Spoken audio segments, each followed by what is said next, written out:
This is tape 2, then this is Sara Rosenzweig interview. Now if we can jump back for a moment or two, and if you could tell me more about your father, and what kind of man he was and what kind of relationship you had, that would be great. Well, my father, all my parents, I had a very good relation. They were very kind parents, very caring parents. My father was doing a lot of good in the city, meaning helping people if they were in need. And my mother was a very nice, caring mother, parent. I had a very good childhood. We had, at that time, a lot of toys. My father always provided. We went for vacation every year to Rabka, and we went with the maid, and my father came just for Shabbat. Where's Rabka? It's that's a resort area in Poland, which was very nice. In fact, once he came for Shabbat and he brought me a doll, with a sleeping doll, which I never saw before. So I wanted to see how she's sleeping, and I took out the eyes. And for my brother, he could bring a tricycle or cars. I mean, we really had, my parents were young people. Our parents were young, so we had a very good life. And the background of my father is Greenbaum. His family comes from Schreiber, from the Chassam Sofer's descendant, you say? Descendant? Descendant? Who was the Chassam Sofer? Chassam Sofer was a very pious Jew, a prophet, a pious Jew, I don't know how you say. And he was a Schreiber, and he comes, and my father's family comes from that part. And my father did always favors to people in the city. If, let's say, in Sundays, Jews couldn't, good baked Sunday, the bakers, and it was not allowed to, so the police came and gave them tickets, and my father went to intervene. They shouldn't close them up, and for poor people, he used to help, and we were also raised to help poor people. What I mean by helping, like for Shabbat, my mother used to bake and send the children to old ladies which were alone to bring something to eat, that's the way we were brought up. And I was just 10 years old. So we went Shabbat morning with my brother to bring some food for the old ladies. Did your mother cook Shabbat dinner every Friday? Sure. My mother cooked Shabbat dinner. We had Shabbat. We had a very religious home, but not a Hasidic home. What kinds of things did she cook? Do you remember? Did you have a favorite dish? If I had a favorite dish, I don't remember favorite dishes. She cooked what we cooking: fish and soup and cholent for Shabbos and kugels. As every other, I suppose every family in Europe made the same dishes for Shabbat. And when did Shabbat continue to go on the same way? Shabbat continued to go on till we were taken really away and apart. Shabbat and festivals were always were observed. Now, when you were working in Chrzanów, in the Rosner shop. The Rosner shop, what was that like? Well, that was a shop that they sewed clothes, uniforms for the soldiers. My father worked there in the office, and my mother worked by a machine, and I worked there. I made the holes for the buttonholes.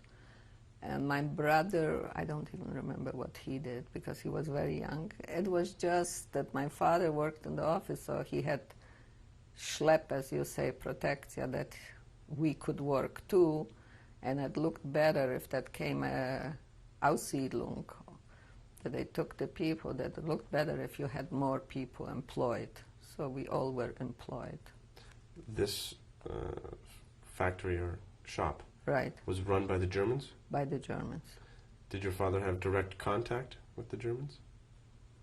No, like everybody else. There was a boss, a German boss, and he handled it, and people were working. There was a lot of people working there. How many people? I don't know.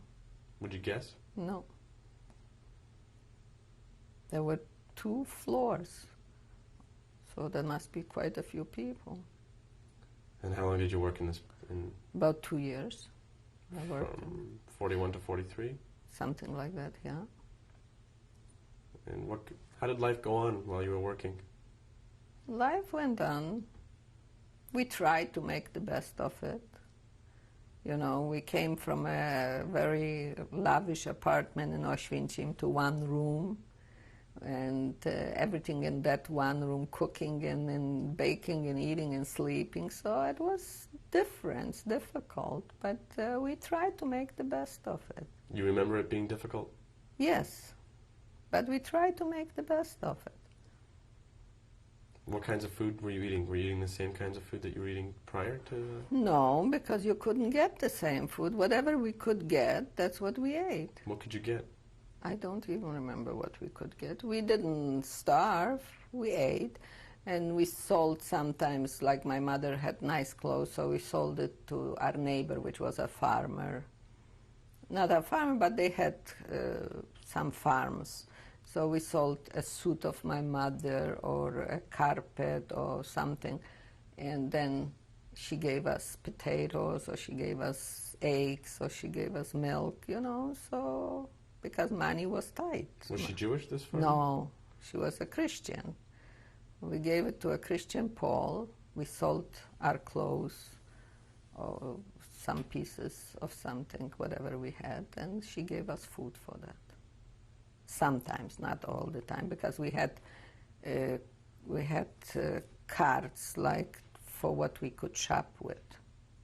We had cards, how to say? Like ration cards? Ration cards, and with those ration cards we shopped. Whatever there was on the ration cards we bought. And sometimes we bought extra for... That was in Chrzanów already. From 41 to 43. Right. What was, describe a Shabbat in Chrzanów during this time, in the 1 room? Chrzanów Shabbat was very nice. Was very nice. We tried to beautify it and to make it as normal as possible. My father went to a minyan, even though it wasn't in a Beit Knesset, but it was in a house. But we tried to make it as normal as possible. Were there ever any problems with your father going to pray? Did anyone catch him? I don't remember that. I really don't remember. I remember just that in the war, that if somebody was going in the street with a beard, my father never had a beard. My father was very modern dressed.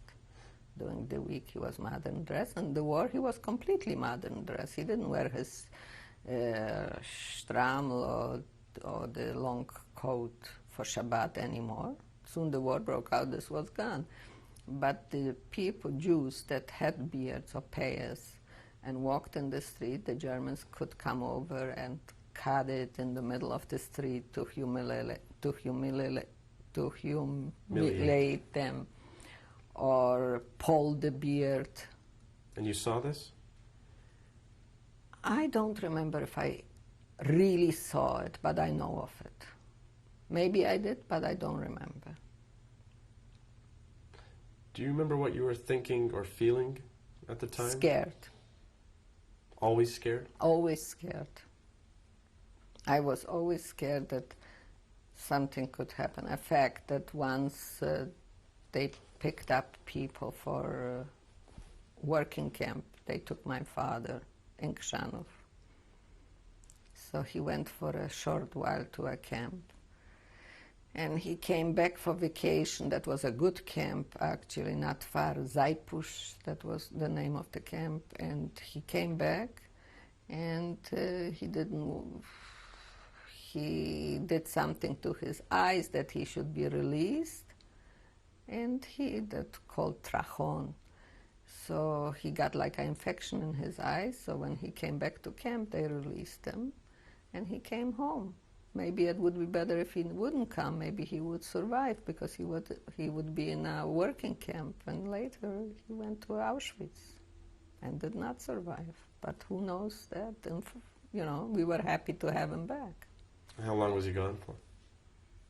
A few months. I don't remember exactly. Did you have any letters from him while he was away? I don't remember that either. I remember he came for vacation, they gave him off a week or 2 days or 3 days. I don't even remember exactly. And that's the time that he made himself that trachon, the infection in the eye, and he came back to camp, so they released him and he came home, which we were very happy. Nobody expected that we were all to go to be killed. Everybody hoped that he will be the one that will survive, that won't get killed, that won't go to camp, that we will stay together. That's what we hoped. So you hadn't heard of any of the what was going on in the concentration camps at this point? Yes, we did. We heard what's going on in concentration camps, but everybody thought that they don't mean you. We never believed that you'll be the next one, till it really came to you. Do you remember what you heard? You heard exactly what was going on when you saw it? Is that what you remember hearing? I don't remember what I heard, to be honest. I really don't. I don't remember what I heard. Exactly what I heard, I don't remember. I remember that there was Auschwitz, that they were burning people, but really, I don't remember. So from 41 to 43, you were in Troshanov. Right.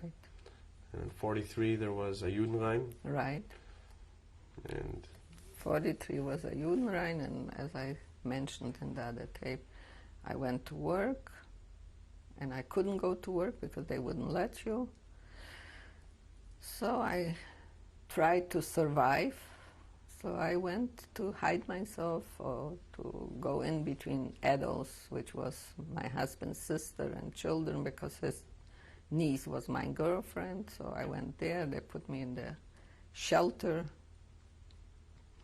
And afterwards, we were there for 2 days, and the Christian that lived in the house, she came, she said, I don't know what I can tell you, but I can tell you that all the Jews go to the marketplace. Nobody comes back. But we still didn't believe that it's really Judenrein. We heard alle Juden raus in the house when we were in the basement. We heard as they took the families out from the house, but we didn't realize that they will never come back, or that that's Judenrein, really. That was in February 43, when it was Judenrein in Krzanów, 18th of February 43. So we stayed there. How long can you stay in a basement in February? It was very cold. We didn't have too much to eat there, so we decided to go to my husband then, today my husband, then my girlfriend's uncle.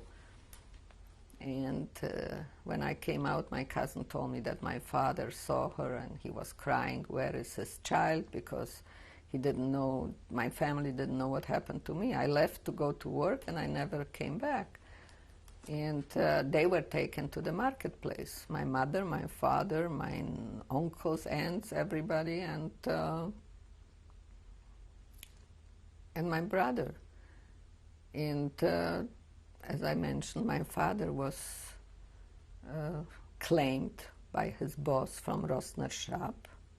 Not just my father, there were a lot of people from Rosner's shop that he needed to liquidate Rosner's shop.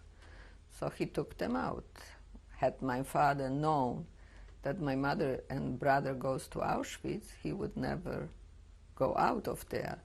but they told him that they going home and he will go to camp to work. So he was happy that he was taken out and he'd be reunited with the family. The only thing that they were crying for was for me, because they didn't know where I am. And when I came out of the bunker, my cousin told me that my father is in the shop, which was 2 doors away. So I went there, and my father was crying to see me. They didn't know even if I'm around, if I'm alive, or what happened to me. And he told me the story that my mother was taken away to Auschwitz, supposedly. They didn't know for sure, but supposedly with my brother and the rest of the family. And he asked his boss, the German, that he would like him to include me to those people that he took out, because otherwise I wouldn't be able legally to go with my father.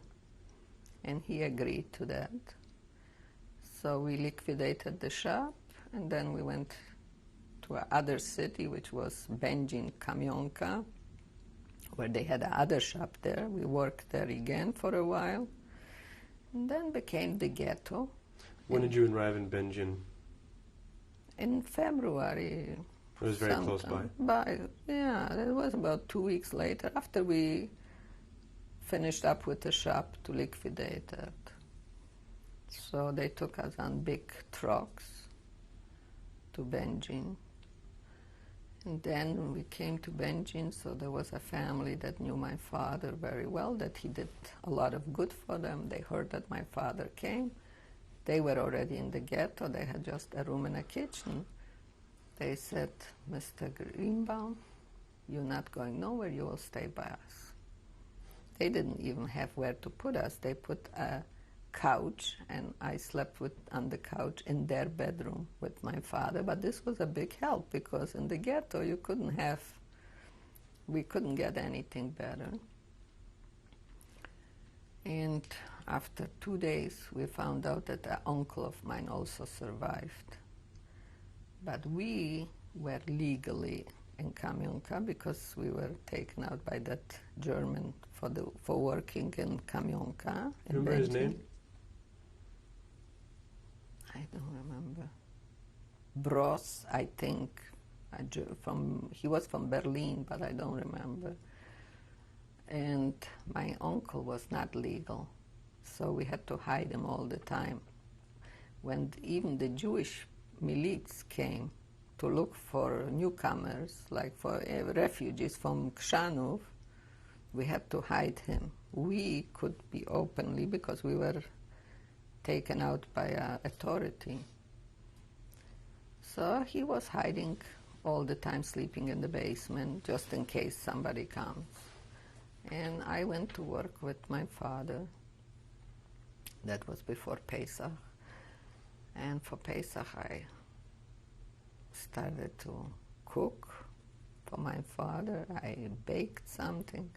And my uncle was very good. No matter what I did, even so I didn't know how to cook and I didn't know how to bake. The kid did, it's very good. Whatever I did was very good. Even though it didn't have any taste and didn't have nothing, but because I was so young, he appreciated everything and he was very helpful. And he didn't work, so he could help me. And we stayed there till they made Judenrein in Benjin, in Kamionka. What were you able to cook? Whatever I got. What did you get? I don't remember. Whatever I could get, and again on the rations. They were rationed. Everything was rationed. And so that's what we tried to do the best. Sometimes we bought on the black market something, you know. You don't remember the kinds of things you bought? No. No.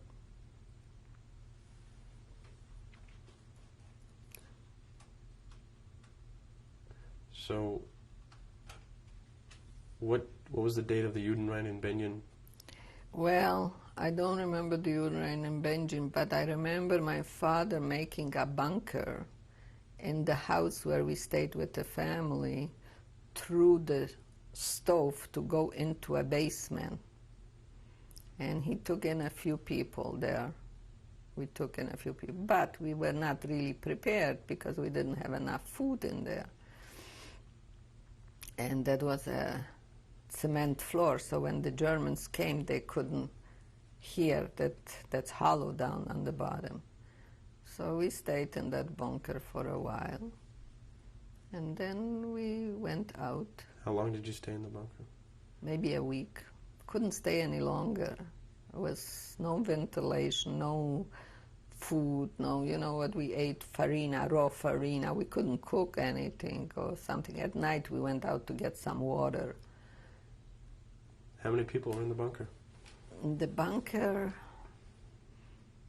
there was my father, my uncle, myself, a friend of my father from the shop that he called if he wants to join us. Then was a cousin of my father with a daughter, with a little girl about 3 or 4 years old. There were the people that lived in the house. There were a few people in that bunker. How big was the bunker? Very small. But people didn't have patience to stay there too long. They were out. We were maybe the last ones, like my father, my uncle, and myself. So we went out of the bunker and we went, there was nowhere to go. We went to the police to give ourselves up. When was this? What was the date? The date I don't remember. It was in 1904. Well, the Judenrein was 43 in Krzanów, so that must be the end of 43 sometimes. So you gave yourselves in? We gave ourselves in To the whom? police. To the police. Polish police or German No, police? German, Nazis. And we came there to the Nazis, and one of the Nazis, the chief, looked at us, and we had identification cards, and he saw that we are from Krzanów, which in German was Krenau. And he said, "You from Krenau?" I said, "Yes." He said, "You know who I am? I am Meister Gutz," which was the biggest savage man in Krzanów. When he was going on the horse, riding the horse in Krzanów, all the Jews were just hiding away because he could kill, he could pull the beards. He was a real savage man. And I said to him, "I think I remember you." My father said the same. "I think I remember you, Meister Gutz." My uncle, unfortunately, said he doesn't remember him. And because he said he doesn't remember him, he started to hit him badly. And when he started to hit him, I was very, very upset, you can imagine. So I said to him, and they put me to cook there for him for a short while, very short while. And I said, "You know, Meister Gutz, if you want to do something, do it to me, but not to my uncle. I cannot take it." He said, "Sara, schade, dass du Sara bist." That means Sara was a Jew. That wasn't that my name is Sara, but all the Jewish girls called Sara. Because how can you say that to me? I said, "Yes, I ask you a favor. If you want to hit me, but not my uncle, I can't take it." And he said, "How come he didn't remember a person like me, Gutz?" I said, "He remembered, but when you ask him, maybe he forgot in the moment. He was excited or scared for it." So that's the point that he quit. But he didn't hit my uncle, and we were working for him there in the kitchen, my father, my uncle, myself. But they also brought other Jews in, which they cut, or they also gave themselves up like me. And one picture I never forget, as he took a Jew with a beard and took a iron and made it red, because we had coal stoves, and went to that Jew and twirled around his face and nose to scare him off. And the Jew Nebuch was very, very scared till he quit that. And from there, We stayed there with him for a while, and then they opened a Liquidationslager that was to liquidate the ghetto in Kamionka. There was 100 Jews, so they put us to that camp, and we were liquidating this ghetto of Kamionka. My father, my uncle, myself. And we were there till 1944 in January, in that ghetto camp. But we didn't sleep together, men and women, but it was not, I could speak to my father, I could eat with my father. There was a dining room for us, and we went to work. What do you mean to work? To clear out the homes, the Jewish homes, the clothing, and to select them, each to his own. And the Germans took those things. So we were working there for a few months, till 44. And also there they came and took out some to send to Auschwitz, because they didn't need so many already. So slowly they took us out of there. One day they took me. They left my father and uncle and they took me. But this was to take me from Kamionka to Shrodula, which was walking distance, half an hour to other camp, also a liquidations camp, to liquidate. And my father was crying. He said, if I'm going, he wants to come with me. There was a SS man, which had mercy on me and said, don't worry, I will bring her back tomorrow. So I went to the other camp, because he couldn't do nothing. If the authorities took me, he had to bring me there. I went to the other camp, and next day I was waiting by the gate, and he came back and he said, you still here? I said, yes. And he took me back to my father. So I was still with my father for a few months, few weeks, I don't remember how long.